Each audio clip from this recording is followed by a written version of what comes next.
항비로 항대마다 공연하게 하소서. 예수 살아냈고 나의 맘의 사랑으로 비소서. 살아냈고 예수 이 세상에서 어느 꽃과 비교할 수 있으랴.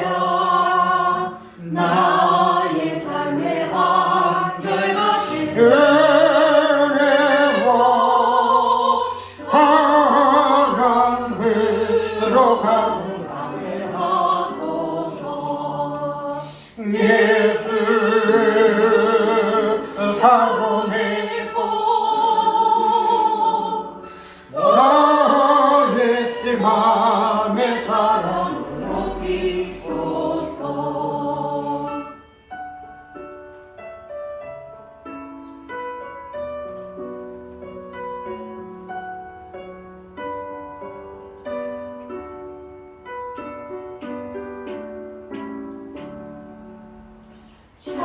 살아내고 예수 모든 지원이 아니 없는 능력으로 고지사 고통하며 근심하는 아이들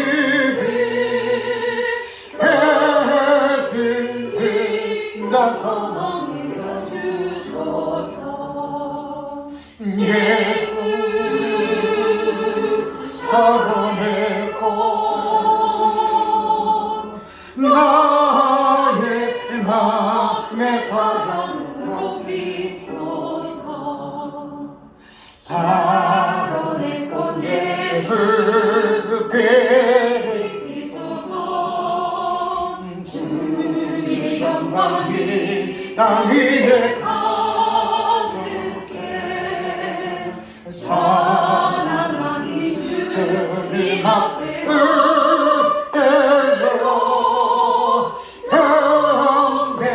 경배하며 영광 돌릴 때까지. 예수 살아냈고 나의 맘의 사랑으로 비소서.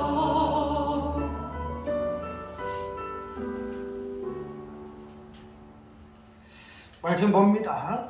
창세기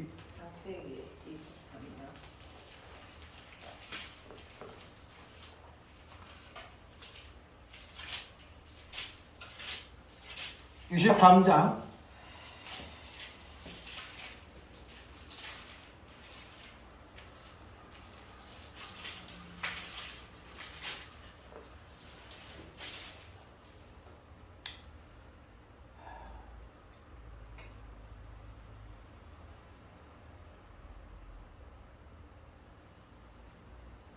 23장을 찾아서 우리가 좀 길게 읽어야 되는 간단하게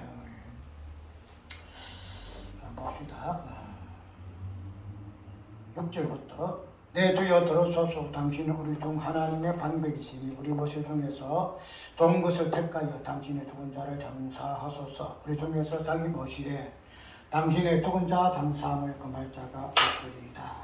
아브라함 일어나 그 땅 금의 족속을 향하여 몸을 굽히고 그들에게 말하여 가로되 나로 나의 죽은 자를 내어 장사하게 하는 일이 당신들의 뜻일진데 내 말을 듣고 나를 위하여 소알의 아들 에브론에게 고하여 그로 그 밭머리에 있는 막벨라 굴을 내게 주게 하되 중가를 벗고 그 굴을 내게 주어서 당신들 중에 내 손으로 부장지게 되게 하기를 원하노라.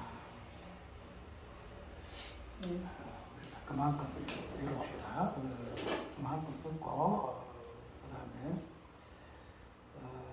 27장을 잠깐 볼까요? 27장. 아까 우리 오전 시간에 보았던 내용인데 27장 27절 그가 가까이 가서 그에게 입맞추니 아비가 그 옷의 향취를 맡고 그에게 족보하여 가로되 내 아들의 향취는 여호와의 복 주신 밭의 향취로다. 하나님은 하늘의 이슬과 땅의 기름짐이며 풍성한 곡식과 포도주로 내게 주시기를 원하노라. 그 다음에 우리 역대상 한번 봐. 역대상 11장 중간에 사사기록기 사무엘상 하, 그 다음 열왕기상 하, 그 다음에 역대상 11장 역대상 11장을 찾아서 20절 25절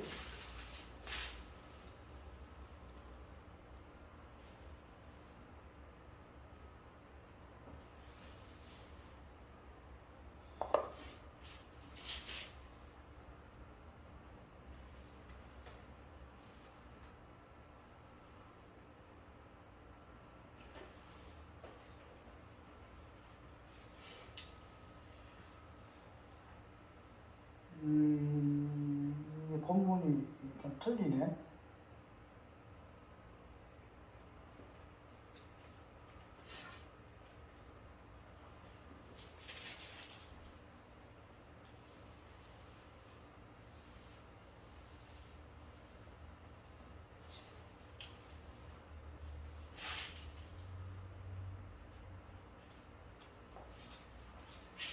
본문을 내가 다르게 썼구나.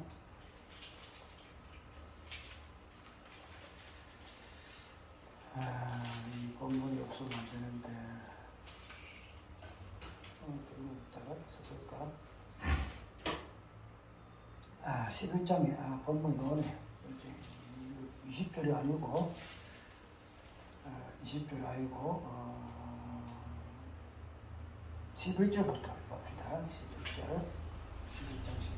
11절부터 다윗에게 있는 용사의 수요가 이러하니라. 항본 사람의 아들 야소보암은 30일의 두목이라. 저가 창을 들어 한때에 300일을 죽였고 그 다음은 아호와 사람 도도의 아들 엘르아살이니 세 용사 중 하나이니라. 저가 바수 담밈에서 다윗과 함께 하였더니 블레셋 사람이 그것에 보여와서 치니 거기 보리가 많이 남같이 있더라. 백성들이 블레셋 사람 앞에서 도망하되 저희가 그 밭 가운데 서서 그 밭을 보호하여 블레셋 사람을 죽였으니 여호와께서 큰 구원으로 구원하심이었더라. 그만큼 읽고 우리 그 뒤에는 설교해가면서 잠깐 인용을 합니다. 우리 오늘 오후 예배는 밭의 항치라는 제목인데 머리가 반머리, 그 다음에 그 알맹이 되면 그 밭의 항치 이거는 어전에 근본적인 부분에서 하나의 어떤 본질적인 부분에서 성령이 관여하여만 하나님의 하나의 원리가 우리가 성취된다 잠깐 보았죠. 그런데 그 하나의 원리를 성취하는 그 목적 자체는 우리가 간유를 제단에 바를 때 그 목적이 뭐죠? 목적이 냄새만 나기 위해서 하는 것도 아니고 뭐예요? 거룩하기 위해서 기름을 바르죠. 그래서 제사장을 안수할 때도 기름, 그 다음 모든 것을 기름을 발라요. 그렇게 되면은 기름을 바른 그 존재는 바로 거룩한 존재가 되어져요. 그렇기 때문에 우리가 성령의 하나 되게 하신 그 목적 그 자체는 하나됨으로 말미암아 무엇을 드러내고자 하신가 하면은 거룩이 무엇인가 하는 부분을 하나됨의 목적이에요. 이때 세상의 사람들은 하나됨의 목적이 뭐예요? 통치하고 다스리고 자기의 어떤 무엇을 드러내기 위해서 하나를 추구하잖아요. 그런데 하나님의 그 하나 되심의 그 목적, 그 추구의 어떤 의미는 거룩을 목적을 하고 있다. 그래서 성령을 통해서만이 하나 되면 완성이 되어지는데 그 완성된 그 본질이 무엇인가 하면 하나님의 거룩하심이다. 하나님의 거룩하심. 거룩은 어디에만 있는 개념이에요. 사람한테 있는 개념이 아니죠. 오직 하나님께만 있는 개념이기 때문에 그래서 거룩하신 하나님 찬양하듯이 거룩을 이루기 위해서 성령 하나님은 하나 되게 하신다. 그러므로 기도에 반편이 되어지는 우리 부부 관계에서 거룩을 중심 목적으로 하나 되지 아니하고 또 그런 부분에서 성령이 관여하지 아니하면 이 땅에서 많은 사람들이 우리가 저 옛날에 음행난시하고 신성일시 우리가 하잖아요. 연예인들의 그 부부 되면 인고 부부라고 소문하잖아요. 그래서 많은 사람들이 이혼도 하고 이러지만 그 부분은 그냥 사별하잖아요. 그런데 참 인고 부부라 때면은 얼마나 부부 관계가 좋아요. 좋은데 그런 부부 관계에 좋은 부분을 통해서 목적하는 바가 뭐 없을 거예요. 그냥 아이 땅에 남편을 안 싸우고 그냥 편안하게 그냥 뭐 이렇게 살다가 죽는 게 무서움이지. 목적 자체가 거룩이 아니잖아요. 그 자체를 위해서 부부가 뭐 사이좋게 뭐 만사성을 위해서 부부 좋게 이렇게 하는 거지. 가족이 화목하기 위해서 모든 것이 그냥 평탄하게 되기 위해서 뭐 부부가 이렇게 가족이 화목해야 된다. 이런 일치를 목적으로 하지만 그러나 성경에서의 하나의 그 목적은 거룩이시다. 거룩을 위해서 하나님께서는 하나 되게 하시고 그런 거룩의 어떤 인격이 되어지는 부분에서 성부와 성자의 하나 되심 그 부분을 성령이 있음으로 온전히 이루어지는 것으로 그래서 성부와 성자 성령 빠지면 안 돼요. 성령 빠지도 안 되고 성자 빠지도 안 되고 성부도 빠지도 안 돼요. 그래서 삼신 하나님 삼신 보통 삼위 이렇게 이야기하는데 나는 삼신이 좀 정확한 것 같아요. 세 번의 신 삼위일체 어쨌든 이 세 분이 온전히 실존되어야만이 뭐예요? 하나님으로서의 거룩을 우리가 볼 수 있다. 그래서 하나님의 그 목적 자체는 그 본질은 거룩이다. 그래서 우리의 부부 관계에서요, 뭐 싸우기 싫어서 그냥 화목하고 하나 되는 게 아니에요. 거룩을 창조해내는 것. 거룩이란 것을 이 땅에 없는 존재잖아요. 그런데 우리 부부 관계에서 예수 그리스도의 몸된 그 관계에서 많이 거룩은 놓을 수 있는 개념이다 이 말이죠. 그러니까 우리 이거 뭐 내가 양보해야지 그래서 하나 되는 게 아니에요. 하나님이 거룩하시니 우리 부부에서도 하나됨을 통하여 거룩을 원하신다. 그런 기도의 향취를 하나님은 막고 허명하신다. 우리가 꼭 기억을 해야 할 것이고 이제 그런 부분에서 한기가 오늘 오후에도 이어지는데 특별히 이 밭이라는 이 개념을 통해서 오늘 본문 속에서는 밭의 개념도 나오지만 이 밭의 개념과 맞물려서 무엇이에요? 항시의 개념도 같이 나오더라 이 말이죠. 그래서 우리가 항기가 무엇인가 하는 부분을 약간 살펴보았는데 우리가 이 밭을 보게 되게 되면은 밭의 내용 참 성경이 많죠. 우리가 마태복음 13장에 보게 되면은 네 가지 밭이 나오잖아요. 길가의 밭, 뭐 가시밭이, 돛잡밭, 그 다음에 좋은 땅이지만 좋은 밭이에요. 밭이라. 그 다음에 또 비유 보게 되면은 밭에 감춘 부화를 발견해가지고 그냥 다 산 거. 그렇게 보면은 성경에 밭을 굉장히 이야기를 많이 해요. 그렇게 보게 되면은 이 밭이란 것이 과연 무엇일까? 왜 창세기 특별히 아브라함이가 아내 사라를 이렇게 매장지로 삼았을 때도 그 밭을 샀을까? 그 다음에 그 밭을 샀는데 본을 보게 되면은 반머리예요. 반머리. 그냥 밭이 아니고 반머리예요. 반머리. 그렇게 되면은 우리가 뉘앙스가 좀 있겠죠. 왜 꼭 이렇게 밭을 사서 뭐 맞벌러 구이라 이러면 될 것인데 반머리를 이야기했을까 하는 부분이 되면 이게 자꾸 다 성경이 의미하는 부분이 많아요. 그러면은 우리 특별히 밭을 성경에서는 자주 인용을 하고 있고 신약에도 그렇고 우리가 구약에도 그렇고 특별히 27장에 빠지게 되면은 이삭이 야곱을 축복하는 가운데서도 밭의 향치라 이렇게 이야기하게 되게 되면은 당수는 밭이 아니다는 말이죠. 구약에도 밭을 이야기하고 있고 또 신약에도 밭을 이야기하고 있고 이렇게 이야기하고 있다는 거죠. 그렇게 되면은 차라리 논이 어떠냐? 논. 자, 밭과 논 좋잖아요. 논. 그죠? 논하고 밭이시면 너는 뭐 논하지 밭 안 해. 그런데 성경에서 논 대신에 밭을 이야기하고 있다는 거지. 그렇게 되면은 그런 부분에서 성경에서 말하고자 하는 부분이 있다 이 말이죠. 그러면 오늘 이 밭을 성경에서는 어떤 의미로 다루고 있는가 하는 부분 한번 살펴보고 그 부분에서 성경에서 말하고자 하는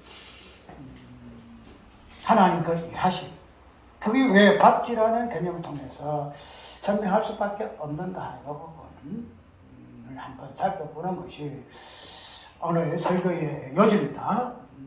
그러면은 우리가 역대상을 읽었죠. 역대상 11장을 읽었는데 이 역대상 11장은 내가 이 부분을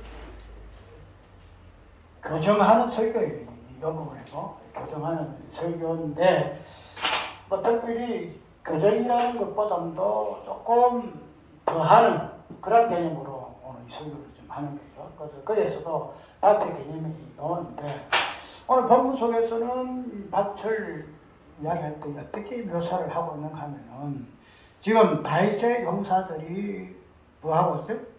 다윗 용사들이 싸움을 하죠. 블레셋 사람들하고 싸움을 하는데 13절에 제가 봐서 담 밑에서 다윗과 함께 하였더니 블레셋 사람이 그곳에 모여와서 친히 거기 보리가 많이 난 밭이 있더라. 백성들이 블레셋 사람 앞에서 도망하되 저희가 그 밭 가운데 서서 그 밭을 보호하여 블레셋 사람을 죽었으니 여호와께서 큰 구원으로 구원하시렸더라. 이 이야기를 지금 하고 있죠. 우리가 전쟁을 하게 되게 되면은 전쟁이 어떤 땅 따먹기도 중요하지만은 그러나 사람이 중심이어야 되잖아요. 그죠? 사람 전쟁할 때에 뭐 땅이야 뭐 빼앗기다가 뭐 나중에 또 다시 찾으면 되는 것이지만 사람은 한 죽으면 그만이잖아. 그래서 사람을 중심으로 해서 전쟁해야 할 것인데 오늘 본문에 나오는 이 전쟁은 사람 중심 아니에요. 사람 중심 아니고 어떻게 해요? 원래 사람이 그곳에 모여서 치니 거기 보리가 많이 난 밭이 있더라. 백성들이 블레셋 사람 앞에서 도망하되 저희가 그 밭 가운데 서서 그 밭을 보호하여 뭐예요? 블레셋 사람을 죽으시니 그를 여호와의 큰 구원이라 이렇게 좀 이야기를 좀 하거든요. 그 다윗의 군사들이 백성들을 거기에 백성들이 있거든요. 백성들을 지금 보호하고 그래서 사람들을 갖다가 물리치할 것인데 백성들을 고사하고 무엇을 지금 보호를 해요? 이거 보니까 보리가 많이 하는 밭이 있더라. 제가 그 밭 가운데 서서 그 밭을 보호하여 이런 이야기를 한다는 거죠. 우리 상식적으로 이해가 안 되잖아요. 자기 백성을 보호하게 할 것인데 왜 밭을 보호할까? 이게 지금 오늘 본문 속에서 말씀하시고 하는 의미더란 말이죠. 그래서 그쪽의 설교에서의 그 부분은 뭔가 하면은 이 인간들을 중심으로 해서 하나님께서는 일하시고 전쟁하지 아니하신다. 전쟁하지 아니하시고 무엇을? 그 밭을 오늘 본문 속에서는 인간보다 사람들보다 무엇을? 밭을 중심으로 해서 하나님은 전쟁하신다. 쉽게 말해서 그 밭을 블레셋 사람들에게 있는 그 밭을 빼앗기 위해서 하나님은 전쟁하신다. 이렇게 이야기를 좀 하고 있어요. 그러면은 일반적인 전쟁의 그 양상하고는 전혀 다르죠. 이 땅에서도 땅을 뺏기 위해서 사람을 이렇게 어떻게 하지만은, 그러나 일반적으로 우리가 사는 땅보다도 지금 밭 같은 거는 있어나 없어나 다시 다른 밭 하면 되지만 백성들이 죽으면은 아무 의미가 없는데도 밭을 사람 제껴놓고 밭을 보호한다는 것 자체가 하나님이 그 전쟁하심이라는 그 의미가 어디에 있는가 그것을 안다라고 이야기를 좀 하고 있어요. 그래서 그 부분에서 주장하는 바가 뭐냐면 하나님이 인간의 그 모든 지금 말해서 우리 인간을 위해서 하나님은 구원의 전쟁하지 않는다는 거예요. 인간을 구원하기 위해서 지금 말해서 인간을 위한 인간의 하나님 그렇게 표현했어요. 우리가 링컨 비전 그래가지고 국민에 의한 국민의 정치 이래가지고 하잖아. 그래서 인간을 위해서 하나님, 인간에 의한 하나님이고 인간을 위한 하나님이고 또 인간을 구원하기 위한 하나님이 아니시기 때문에 인간 대신에 밭을 보호하신다. 이렇게 이야기를 하는 것을 보고 맞아. 우리가 알고 있는 구원이라는 그 신앙의 그 관점 보게 되기 때문에 우리가 예수 믿는 것은 뭐예요? 우리가 구원받기 위해서 예수 믿잖아. 그죠? 그래서 많은 사람들이 예수 믿으면 복받아. 네, 복받아.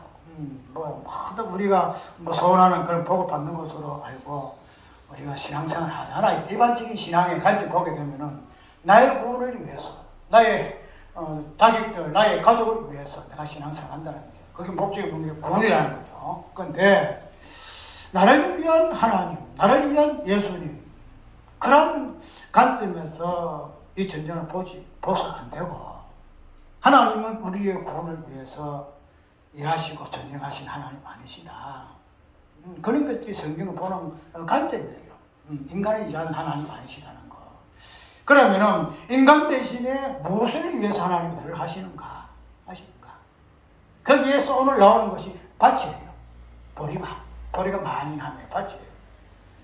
그래서 오늘 역대상에 나오는 이 전쟁에서 인간 대 인간을 배제하고 하나님의 전쟁에서의 그 중심이 그 밭을 구원하고 밭을 빼앗기 위해서 하나님께서는 다윗의 용사들을 불러서 전쟁하게 하셨다 하는 그런 부분에서 이 본문을 해석을 해요. 그래 그 부분은 정확하거든요. 맞아요. 맞는데 이 밭을 이야기할 때에 이 밭 자체를 좀 더 이 밭의 의미가 무엇인가 하는 부분을 아까 이야기대로 창세기의 그 23장의 그 내용이라든지 그 다음에 27장의 그 내용이라든지 그런 부분들을 쭉 이야기를 하고 그 다음에 그 밭의 그 한치라는 이 부분까지도 의미해서 예수 그리스도의 그 밭의 의미 속에 숨겨 있는 우리가 예수께서 이 땅에 오실 때 네 가지 밭을 이야기하면서도 좋은 땅에 천국은 좋은 땅에 열매 맺는 그런 부분으로서 설명하는 부분에서까지 좀 다뤄섰으면 좋았을 것인데 그냥 인간의 행위 이 부분을 거절하고 하나님께서 일하시는 당신의 밭의 핵심이 되어지는 예수 그리스도를 위해서 일을 한다 하는 부분으로 할 때는 조금 아쉬운 감이 있어요. 그래서 이 부분에서 밭의 한치, 특별히 이 밭을 보호하고자 하는 그 다윗의 군사들, 다윗의 그 전쟁에서 나오는 이 밭이 어떤 의미가 있기 때문에 이 다윗의 용사들은 인간을 제지하고 밭을 보호하게 됐을까 하는 이 부분의 그 출발점이 오늘 창세기 나와요. 창세기 23장에 우리가 읽었던 그 개념 속에서 우리가 한번 출발해서 밭에 향치, 그 다음에 모든 밭에 본질질 해주면 예수 그리스도를 위해서 일하시는 하나님의 일하심을 이야기해야 설명이 조금 자유로울 때 이 말이죠. 그래서 저는 이야기했죠. 우리 목회자의 설교들은 서로가 보완해야 한다. 내 모자란 그쪽에서 또 그쪽 모자란 것은 내가.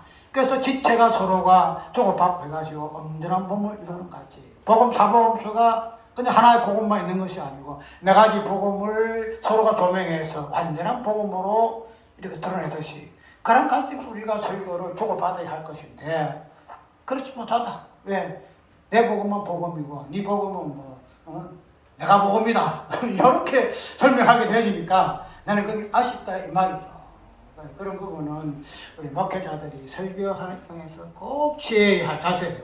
내만 복음이다 하면 안 되고 나는 마태복음이면은 전 목사님은 누가복음 하겠구나. 그 누가복음에서 말하는 그 복음의 의미를 우리가 해석을 해내고 과연 그런 해서 마태복음에서 말하는 이 누가복음의 이 복음을 서로가 연결시켜서 온전한 복음으로 말할 수 있어야 한다는 거지.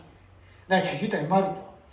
그러면 이러한 관점에서 우리가 밭의 개념을 이해를 하고 역대상에서도 그 밭에 의한 전쟁을 하는데 그런 그 출발점을 창세기 23장에서부터 이야기가 쭉 되어야 되고 그 다음에 밭에 근본이 되어지는 그 밭은 땅 일부잖아요. 그죠?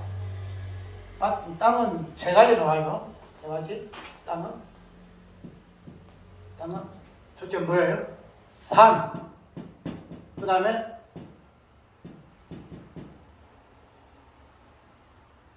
밭. 땅을 갖다가 우리가 하게 되면은 이렇게 되면은 땅은 보통 이렇게 생기잖아요. 산으로 되어 있고 그 다음에 일반 뭐예요? 밭으로 되어 있는데 논도 있고 그렇게 쭉 되어 있잖아요. 그러면은 우리가 성경에서 말하는 산은 보통 무엇을 말하죠? 하나님의 그 율법, 하나님의 그 용의 그 시내산 나오잖아요.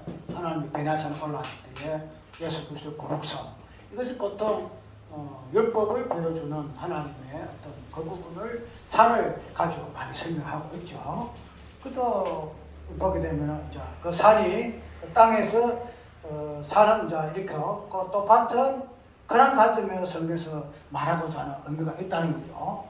또 노는 성경에서 그 이야기를 안 해요. 노는 이야기를 좀 안 하는데 그 의미가 아마 밭의 어떤 의미가 성경에서 말하고자 하는 의미로 많이 담고 있기 때문에 노는 배제하고 아마 밭의 이야기를 좀 하는 것 같아요. 그러면은 이런 밭이라는 이 개념 속에서 오늘 창세기 23장 9절에서부터 우리가 보아지는데 이 23장 9절에서 나오는 이 이야기는 사라가 죽었죠. 사라가 죽어가지고 이제는 죽은 사람을 데리고 다닐 수가 없고 장사를 해야 된다. 그럼 장사를 해야 하는데 그 장사를 할 때에 그 사건을 보게 되게 되면은 아브라함이가 헷조 속에 있는 그 사람들의 지역을 가지고 지역에서 돈을 주고 사요. 돈을 주고 사는데 그 돈을 주고 살 때에 어떻게 사는가 보면은 구절에 그럼 그 반문이 있는 막벨라 굴을 내게 주게 하되 중가를 받고 그 굴을 내게 주어서 당신들 중에 내 소유 미정지가 되게 하기로 원하노라. 이렇게 이야기하고 있죠. 저번에 이야기했죠. 이거 강세기에서 나오는 모든 특별히 가나안 땅에서 말하고자 하는 그 본질적인 부분은 매장지다. 매장지, 지금 무덤이다. 뭐 저번에 설명한 적이 있는데 기억나는지 모르겠네. 가나안의 본질은 죽음이다. 그래서 아브라함도 죽고 사라도 죽고 그 다음 이삭도 죽고 마지막에 야곱도 죽어서 어디로 가나? 가나안 땅에 매장지어 죽는다. 그 이스라엘 백성들이 가나안 땅에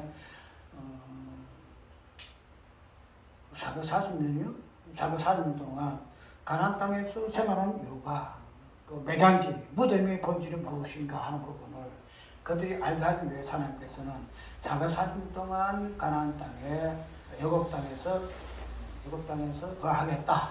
그래서 이야기했죠. 맞아. 오늘 본문 속에서도 이 매장지가 나오는데 그 매장지의 어떤 개념이 무엇과 맞물려 있는가 하면 밭의 개념과 맞물려 있죠. 밭의 개념과. 그다음에는 그냥 매장, 아까 여기도 매장지, 막벨라, 굴 이렇게 이야기하면 될 것인데 왜 이 밭의 개념과 맞물려서 매장지를 이야기를 좀 하고 있을까 하는 이 부분을 한번 살펴봐야 할 것이죠. 조금 양세적인 부분은 많이 깔고 할 수밖에 없는 부분이 우리가 이 밭이라는 이 개념 자체가 정확하게 성경에서는 무엇을 이야기한다라고만 떡 부러지게 직설적으로 이야기를 안 해요. 밭은 이런 것이다. 이리 이야기 안 해요. 땅은 보통 뭐 이리 이야기를 하고 있는데 그 밭에 대해서는 그리 이야기를 좀 하지 않고 있는데 그러나 그렇지 않다 할지라도 이 창세기의 23장에 나오는 아브라함의 그 어떤 그 매장지로부터 말하고자 하는 그 의미가 밭으로 통해서부터 시작되어 있기 때문에 밭이 무엇을 말하고자 함인가 하는 부분은 우리가 한번 참고해 볼 만하다 말이죠. 여기에 밭을 이야기할 때에 무엇을 이야기하고 있죠? 아까 이야기했대로 밭을 그냥 매장지로 둬라. 우리가 거기에다가 굴에서 사가지고 하겠다 이렇게 하는 것보다도 밭을 밭인데 밭머리라 이렇게 이야기를 지금 하고 있다는 거죠.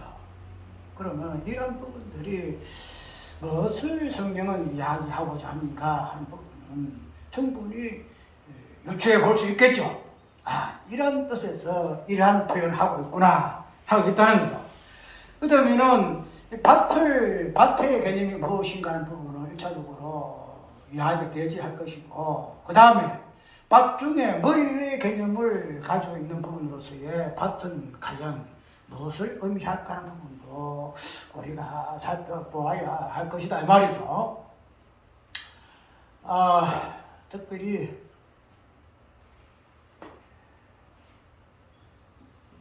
그러면은 이 밭을 이야기할 때에 뭐 밭을 설명을 일일 하기 전에 밭의 어떤 그 활용이라든지 그 부분을 먼저 설명하고 그 다음에 연결하고 그 다음에 결론적으로 뒤에까지 나와야 될 것인데 이 밭이라는 이 개념은 아까 얘기대로 산하고 바다고를 우리가 성경에서는 자주 인용하고 있는데 산은 하나님의 어떤 그 능력과 권능과 공의적인 요 부분을 드러내기 있기 때문에 우리가 산에서 무엇을 한다는 것은 우리 사람 편에서는 잘 안 해요. 사람 편에서 잘 안 해요. 그냥 하나님께서 예수님께서 산에서 기도하시고 그냥 산에서 말씀을 선포하시고 이렇게 하시지 우리 인간이 산에서 어떻게 한다는 것은 거의 없어요. 그런데 이 밭을 보게 되니까 밭에서 우리 인간이 뭐 어떻게 한다는 것으로 굉장히 밭을 차용해서 이야기를 많이 하고 있거든요. 맞아요. 그러면은 이 밭은 하나님의 그 일하심의 어떤 모습들을 볼 수 있는 개념이 밭이라는 말이죠. 밭. 자, 그러면은 이 밭하고 논하고 우리가 비교해가지고 밭은 어떠한 용도로 많이 하고 논은 어떠한 용도로 많이 활용하는가 보게 되게 되면 차이가 많이 나죠. 논은 뭐예요? 논은 너는? 쉽게 말하면 벼를 주로 이렇게 재배해가지고 생산해줘. 너는 벼. 그래 한다. 근데 밭은 뭐예요? 밭은 여러 가지를 생산해내요. 거기에서는 뭐 밀도 나오고 보리도 나오고 수수도 나오고 뭐 감자도 나오고 뭐 고구마도 나오고 뭐도 다 나와. 여기서는 밭에서는. 너는 단순하게 뭐 요즘 농 가지고도 뭐 미나리도 뭐 하기도 하고 뭐 그러지만은 이 너는 단순하게 배 하나만 이렇게 생산한단 말이에요. 근데 이 밭은 뭐예요? 다양하게, 지금 말해서 이 땅에 생산할 수 있는 것들은 거의 다 밭에서 다 나와요. 밭에서 나와. 뭐 물고기 이런 거는 안 나오지만, 그래서 물고기는 논에서만 바다에서 나오는 그래서 개념이 하는데, 밭에서 나오는 것들은 여러 다양한 하나님께서 열매 맺게 하는 모든 것들은 여기서 많이 나온다는 얘기예요. 그렇게 되면은 우리가 밭을 아까 하나님의 그 일하심의 어떤 다양한 모습들을 드러내는 그런 부분에서 밭을 사용했다 그랬죠. 밭을 사용했다. 그래서 마태복음 보게 되면은 어떻게 한번 설명하겠어요? 두 여자가 뭐예요? 밭을 갈매 이래야 가지고 두 여자가 밭을 갈매, 두 여자가 논을 갈매하고 두 여자가 밭을 갈매. 그래서 두 여자는 모든 사람이잖아요. 이 여자로 나왔는데 여자가 뭐예요? 밭을 간다는 거예요. 밭을 갈매. 한 사람 데리고 한 사람 버리고 당한 사람. 그래서 이 밭이라는 것은 우리 인간이 행위하는 모든 것들을 이런 밭이라는 장소를 통해서 이야기를 좀 하고자 하는 거예요.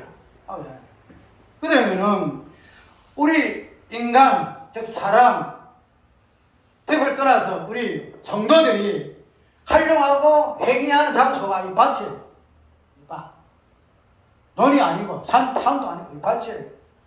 그러면은 우리가 여기에서 창세기 24장에 23장에 나오는 그 밭머리에서 그 개념 자체가 무엇을 의미해요? 아까 저번에 저 대구의 목사였던 설교에서는 밭을 보호한다 그랬죠. 인간을 제껴놓고 인간이 죽든 말든 밭을 보호하는 하나님의 존재, 이렇게 우리가 얘기했다는 거예요.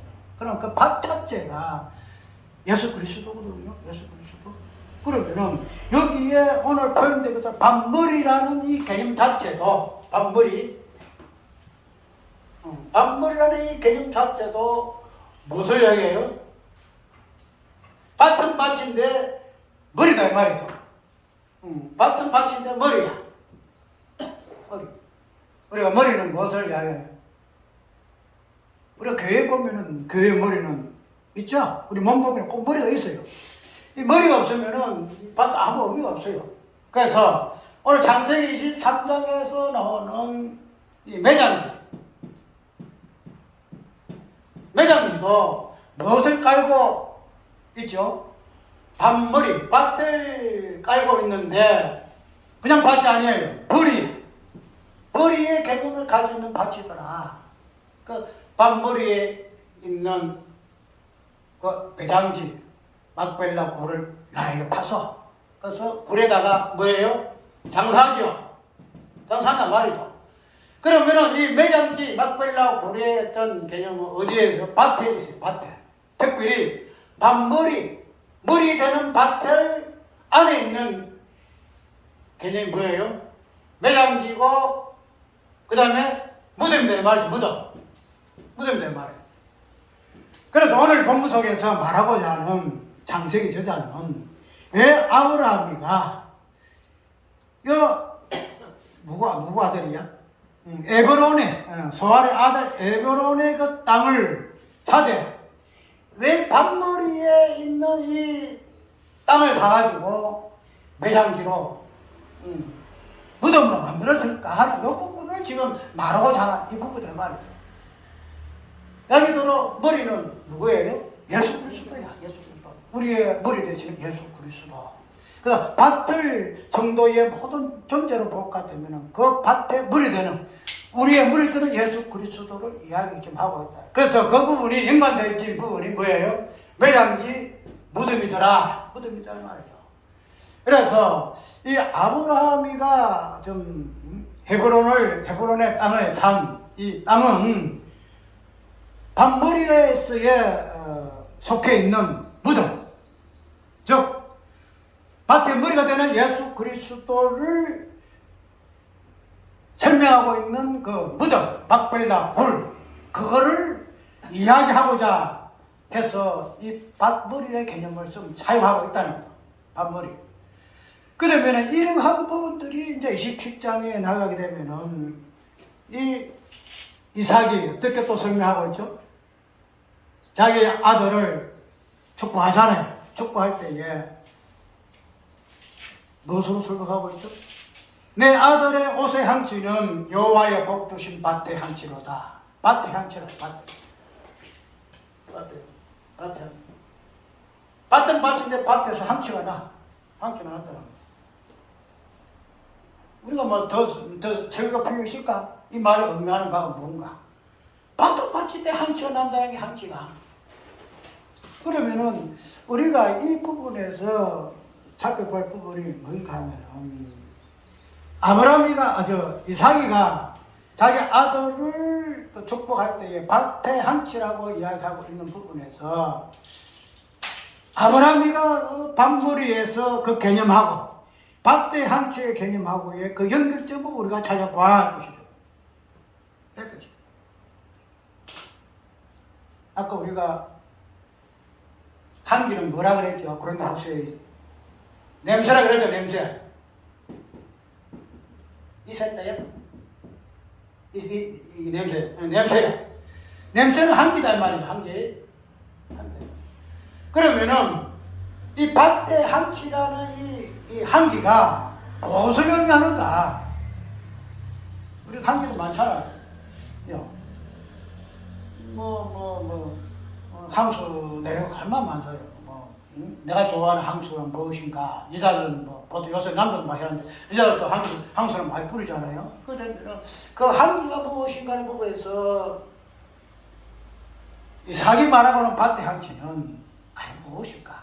이것을 여호와의 복 주신 밭의 향취라 이 이야기를 좀 하고 있는데 이 향기의 개념은 밭머리의 개념과 맞물려 있다는 거죠. 이 밭머리에서의 그 중심 뭐예요? 무덤이다 무덤. 죽음이다 말 죽음이다 말이죠. 그러면은 밭의 향기는 결론적으로 무엇을 의미하는가 하면 죽음의 향기다. 죽음. 우리가 여호와의 복 주신 밭의 향기를 하니까 그냥 요새 말하는 살인 향기라든지 프랑스의 프랑스 향기 제조하는 국이잖아요. 그러면 프랑스의 샤넬이라든지 다양한 비싼 그런 향수 그게 아니다 이 말이죠. 뭐냐? 죽음의 향기야. 죽음의 향기. 참. 그래서 이 죽음의 향기를 아까 우리 고린도후서는 뭐라 그랬죠? 이런 사람에게는 무슨 냄새? 죽음의 냄새. 이런 사람에게는 무슨 냄새? 생명의 냄새. 그러면은 여호와의 복 주신 밭의 향취는 우리에게 무슨 냄새일까? 뭐죠? 우리가 생명이라는 요 개념은 죽음으로써 나오는 개념이잖아요. 그러면은 우리가 그 향기는 예수 믿지 않은 사람이니까 죽음의 향기고 오늘 예수 믿는 사람이니까 생명의 향기다. 맞겠죠? 맞겠는데 이 생명의 향기는 어디에서 나오느냐 하면은 아까 얘기했도록 밭의 향취가 밭머리의 개념이고 밭머리는 중심은 무덤이고 죽음인데 그래서 나오는 향취는 아까 말했죠. 죽음이다 말이죠. 그런데 그 죽음의 향기를 우리가 그냥 이 세상 사람들 같이 좋은 향취로서 그냥 망하지 아니하는 그런 향취로서 맡게 되어지게 되면 그것이 죽음의 향기예요. 그런데 우리는 이러한 죽음의 한기로 먼저 인식을 하고 난 뒤에 나오는 한기가 이 생명의 한기거든요.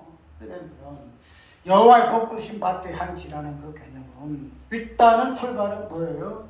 죽음의 한기로서 이야기하고 있다.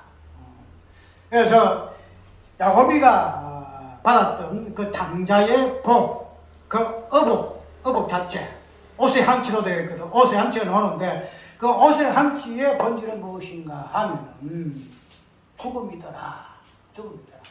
그 죽음을 여호와의 복주신 밭의 한치로다. 이렇게 지금 이야기를 하고 있다는 거죠.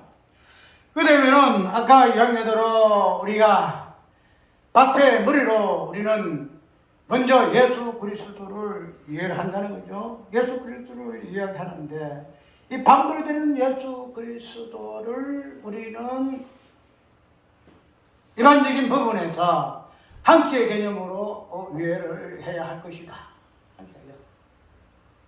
그래서 이런 한치의 개념을 밭이라는 이 개념 속에서 나오는 개념이기 때문에 아까 밭은 뭐라 그랬죠? 너는 배 하나밖에 딱 알랑장성 문화지만 밭은 뭐예요? 다양하게 나온다 그랬죠? 다양한 뭐 거의 다 나와요. 밭에 수작물은. 그러면은 그 밭에서 나오는 그 향취, 그 냄새가 우리는 어떤 존재로서요? 우리가 밭을 갔다면은 성령이 우리에게 오셔서 향취 나게 하신다는 거죠. 그러면은 그 향취의 본질은 죽음인데 이 밭은 다양한 농작물을 솟아낸다는 거죠. 그러면서 하나만 내는 거 아니에요. 사랑도 내고 희락도 내고 사랑과 희락과 화평과 온유와 자비와 양성과 절제 이런 것들 내고 하나만 내는 거 아니잖아요. 또 지체도 보면은 눈 하나 있는 것도 아니고 코만 있는 것도 아니고 눈과 코, 귀, 손과 발 다 있다는 거죠. 그러면은 밭이 아까 다양한 이러한 농작물을 내는 것 같이 하나님의 밭인 하나님의 밭에 머리 되는 예수 그리스도 그분 안에는 하나님의 그 모두 충만한 신령한 축복들 우리가 이해할 수 없는 그 신비한 그런 것들이 하나님의 그 밭에 머리 되는 예수 그리스도 안에 있다는 거야. 그것의 본질이 죽음이고 생명인데 그것들 하나하나 막 펼쳐놓으면은 별것 다 나오는 별것 하나. 이 땅에 있는 것도 이 땅에 없는 것도 그냥 그래서 사도 바울이가 그것을 한 사람 보고 보면 기가 막히거든. 소식이 이 땅에 있는 거 가지고 설명할 수 없는 그런 것들이거든. 말로 표현을 못해. 그런 것들을 오늘 우리가 밭이라는 요 개념 속에서 성경에서 말하고자 하는 의미다 이 말이죠. 너희는 밭이야. 예수 그리스도 밭머리야. 이 밭머리의 개념 속에 출발은 가나안 땅에 아브라함이가 믿었는지 무덤으로 삼은 그 헤브론 아들의 그 땅의 개념이야. 그렇기 때문에 그를 통해서 이삭이 밭의 향취로서 촉구했고 그 다음에 다윗에 이어서 쭉 나와가지고 그 밭을 보호하기 위해서 하나님과 전쟁하신다.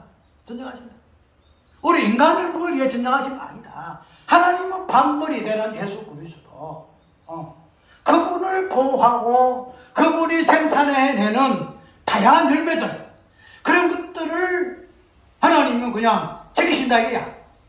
당신의 전쟁의 능력으로 지키신단 말이야.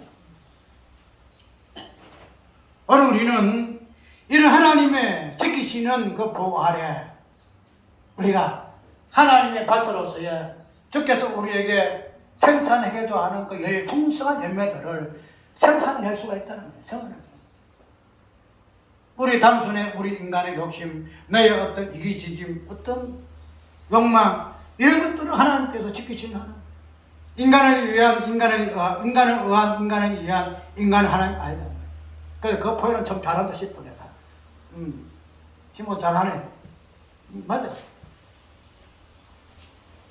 아들을 위한 아들의 의한 아들의 하나님.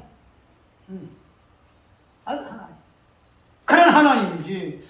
이 인간을 그냥 이룩하기 위해서 일반 불교와 같이 그냥 공도 쌓아가지고 이룩하기 위해서 하나님은 그렇고 하는 하나님 아니야. 그걸 깨부수더라 말이야. 그렇죠.